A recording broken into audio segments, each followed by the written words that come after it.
You can see here the bike's toolkit, which comes with the motorcycle when you buy it, which we'll take a look at that in a moment.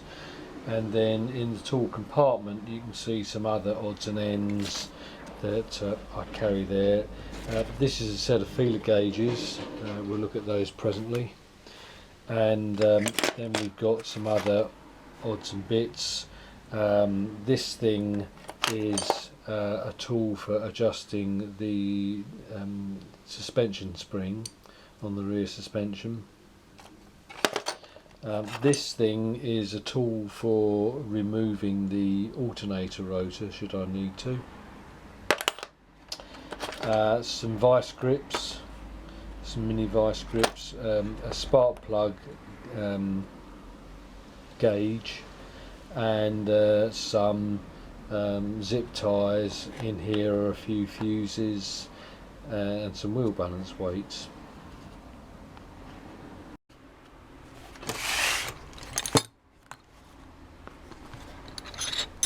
This is the stock motorcycle toolkit, and it's probably one of the best toolkits that was ever put on a motorcycle.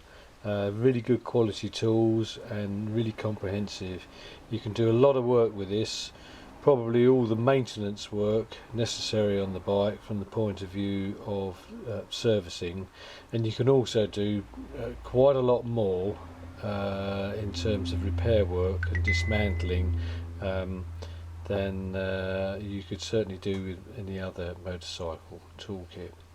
I won't take all the tools out, but what I will show you are one or two items that I've added, and something I want to draw attention to with the supplementary toolkit that I've made up, which I'll introduce later. So first thing I want to show you is this little tool here, which is just a socket which has been welded to a Allen key, and I use that if I need to remove the starter motor to get at one of the recessed bolts in the starter motor. Next to it we've got my spark plug spanner, which is different to the spark plug spanner that comes with the toolkit. It's for a smaller hexagon spark plug, this size of hexagon, and if you look, there's a normal size spark plug next to it. You can see the spark plug has a smaller hexagon. This is because I have got twin plugged cylinder heads on my bike, and the plug that is added is in a restricted part of the cylinder head, so hence the smaller hexagon. And to save having to carry two sparking plugs or with spanners with different sizes, I've actually installed all four spark plugs with the same hexagon size, which is more convenient.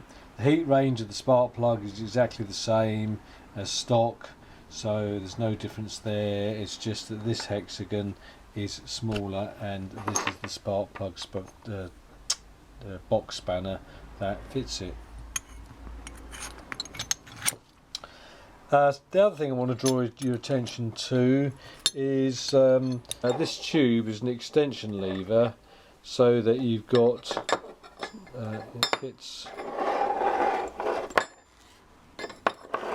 it fits on the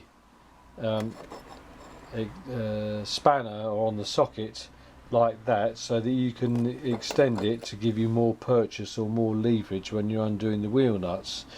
Now the reason I want to show you that is because I've actually adapted another spanner to utilise this tool for something that I'll show you in the supplementary toolkit that I made.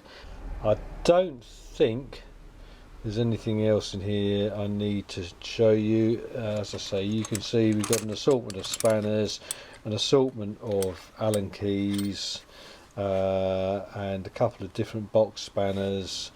There's nothing added other than what I've shown you. Well, so much for the stock toolkit. We'll now look at something else that I carry on the bike in the way of tools. Well, up here in the top spine I've got a little pouch that I carry. It goes up in the top spine, and in here we've got some more tools.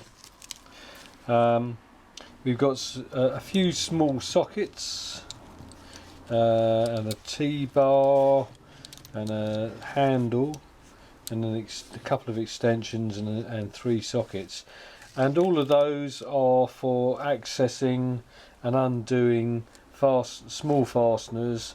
Mainly what I've got in mind here is if I need to either take carburettor jets off or to take the rectifier, or what some people call the diode board, off.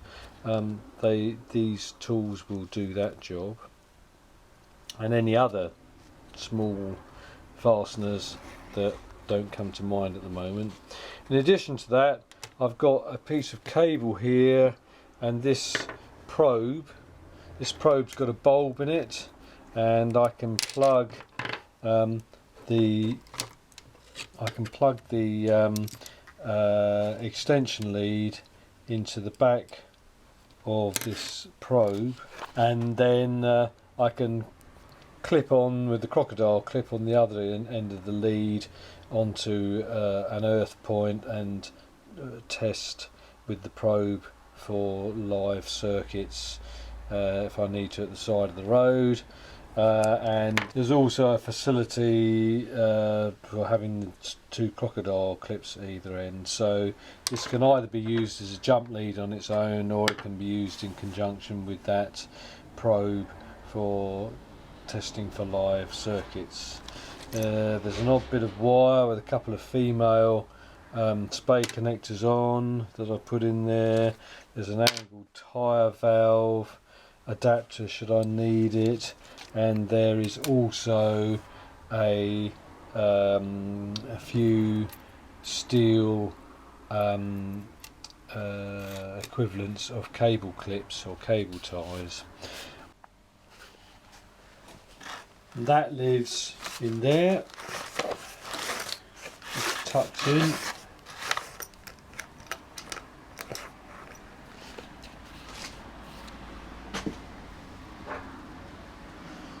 I'll just put that spare spark plug back in. I only carry 1 spare old spark plug in the rare event that I might get a problem with the spark plug. If I need more spark plugs on the road, I can buy them quite easily. And there we have the bike's toolkit back in. Now lastly, we have this little pouch with some feeler gate blades in. So we got the blue feeler blade and the purple feeler blade for checking valve clearances, and then this black feeler blade I carry for checking the points gap.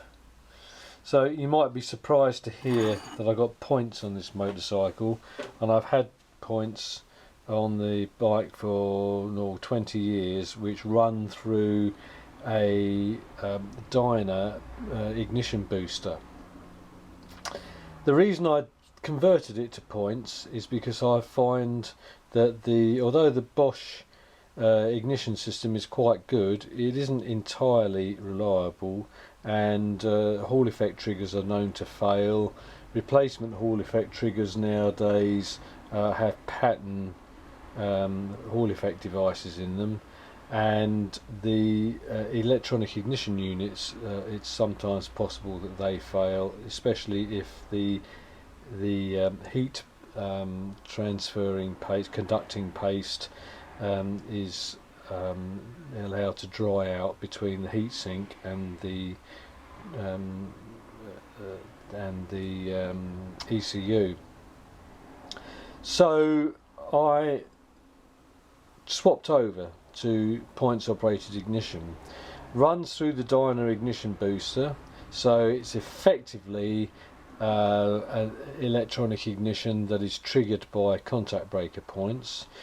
The ignition booster reduces the stress on the points, electrical stress on the points, so they don't pit so quickly or anything like as much as they would if they were running in the old-fashioned way.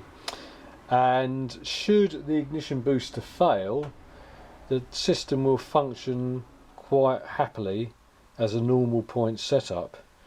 Should the points fail, then I can carry a spare set of points with me, which I do carry, and that's just a very small thing to have to carry compared to an ignition trigger or electronic ignition unit.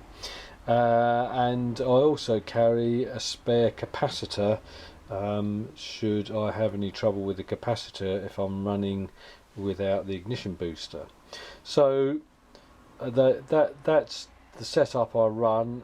I've run it like it for well over 20 years now. It's actually been 100% reliable during that time, and I've never had any issues with running points or the ignition booster.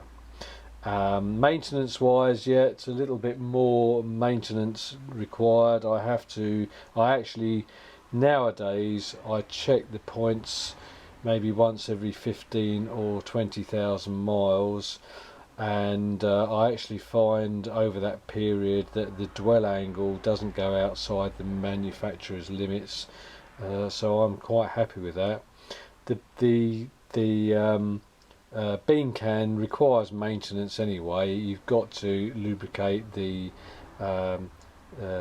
advanced retard pivots and the revolving rotor inside periodically, so there's little more maintenance required with having a set of points than having a bean can with electronic ignition in anyway.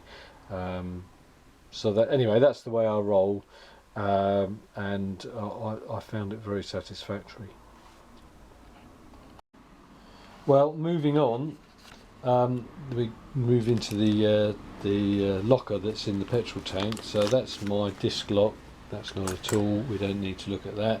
I'm only concerned with tools in here at the moment. So we've got this, which is a packet with a pocket tyre plugger on it, and I've also got this little wallet as well. There's no other tools that I want to show you in there at the moment, but there are one or two other spares that I carry in there, which I'll show you later.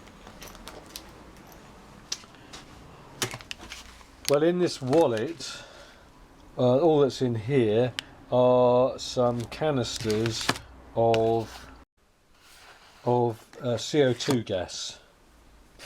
I use those if I need to inflate the tyre if I've had a puncture on the road. I don't carry a pump with me day to day. I rely on those canisters if I've had to repair a puncture on the road. So I've got those as spare. So that's that. And then there's this pocket tyre plugger. The first thing I need to show you in here is not part of the pocket tyre plugger, but it's actually a tool for emergency gear selection. Elsewhere on my videos listed on YouTube, you'll see how I made this. It's actually for selecting gears in an emergency should you suffer a pull spring failure. BMW's airhead gearboxes occasionally have the gear selector pull spring break, and if this should happen, you are stuck in whatever gear you happen to be in at the time. You can't select any other gear. Move the gear lever and it will just move up and down, and nothing will happen. So this device allows you to choose whichever gear you want to be in. You can use it to select a gear. You actually put this device in through the gearbox fillet aperture, and you can then move the gear selector pull manually, and that way select a particular gear. You can't, once you've selected the gear and you want to move off, you have to take this out and put the gearbox filler plug back in. You can't use it to select gears as you're going along. Now, in the 25 years that I've owned my bike, I've had a gear selector pull spring break twice. Fortunately, both times I was close to home, and I happened to be in second gear when it happened, so I was able to get home creeping along at about 15 miles an hour, 20 miles an hour, and I didn't actually need to use this, which was fortunate, because at the time both times I didn't actually have this. I only made this relatively recently. Another time, when I was in the Pyrenees with my brother, his gear selector pull spring broke, and we coasted down the mountainside to find a campsite, and then took the gearbox out in the campsite, and subsequently made a repair, because one of the spares that I carry with me is a gear selector pull spring in case of this actual eventuality. If you want to see more about this, you can see it on my on another YouTube video that I've got on this channel. So that's that. And then we've got this pocket tyre plugger kit. I used to run these tyre pluggers work very well. I used to use the BMW one that you can buy as a kit from BMW. I now use this. I think it's a better device for plugging tyres. Again, I'm not going to go into how this works. I think I've got a video up already showing how it works. I think I have, I can't remember now. But if I haven't, then I'm sure you'll be able to find out how to use this on somebody else's YouTube channel. It does work. It does work very well. Comes with a number of tools and some instructions. The nice thing about this one is that you don't need to use vulcanizing cement with it, which you do need to use with the BMW kit. BMW kit works. You know, I've had success. I've used the BMW kit a few times over the years. It does work, but I prefer this one now. So that's the tyre plugger that I keep on the bike all the time, and those are all the tools that I keep on the bike.